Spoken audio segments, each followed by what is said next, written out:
കുറേ നാളുകൾക്ക് ശേഷം കഴിച്ചൊരു അടിപൊളി കേക്കായിരുന്നു ഇന്ന് നമ്മൾ കഴിച്ചത്. എൻ്റെ മോന് ഒരു രക്ഷയില്ല, അത്രയും ടേസ്റ്റ് എനിക്ക് ഫീൽ ചെയ്തിട്ടുണ്ടായിരുന്നു.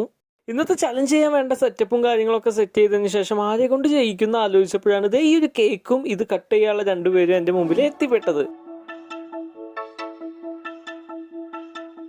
ഇതെന്റെ ആന്റി അച്ഛനാണ്, അവരുടെ വെഡിങ് ആനിവേഴ്സറി ആയിരുന്നു. അപ്പോൾ ആ ഒരു ടൈമിലാണ് പെട്ടെന്ന് എനിക്ക് ഇങ്ങനെ ഒരു ആശയം തോന്നിയത്. ഇത്തവണ നമ്മളൊരു ചേഞ്ചിന് വേണ്ടിയിട്ട് ഒന്നല്ല രണ്ട് പേനകളാണ് മുമ്പിലേക്ക് കൊണ്ടുവന്നേക്കുന്നത്. രണ്ടുപേരും കൂടി ചേർന്നിട്ടാണ് ഇന്നത്തെ ഈ ഒരു സ്ക്രിബിൾ നമുക്ക് വേണ്ടി വരച്ചേരണത്. ഈ ഒരു കാര്യത്തെ പറ്റി ഇവരോട് പറഞ്ഞപ്പോൾ ഇവർ ഓക്കെ പറഞ്ഞിട്ട് ദേ നമുക്ക് വേണ്ടിയിട്ട് ഒരു അടിപൊളി സ്ക്രിബിളാണ് രണ്ടുപേരും കൂടി ചേർന്നിട്ട് ഇതുപോലെ വരയ്ക്കണത്.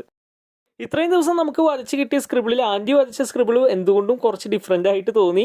അച്ഛൻ സിമ്പിളായിട്ട് കുറച്ച് എഴുത്തും അതിൻ്റെ ഒപ്പം തന്നെ ചെറിയ വരകളുമാണ് വരച്ചത്. എന്തായാലും വേണ്ടില്ല, ഇത് രണ്ടും കൂട്ടിച്ചേർത്തിട്ട് നമുക്കൊരു ഇമേജ് ക്രിയേറ്റ് ചെയ്യാൻ പറ്റുമെന്നാണ് ഇന്ന് നമ്മൾ ട്രൈ ചെയ്ത് നോക്കാൻ പോണേ. സോ നമ്മുടെ വർക്ക് ഏകദേശം കംപ്ലീറ്റ് ആവാറായിട്ടുണ്ട്. കുറേ നേരം ആലോചിച്ചപ്പോൾ ഇതിൻ്റെ ഫൈനൽ ലുക്ക് ഇതുപോലെയാണ് എനിക്ക് കിട്ടിയത്.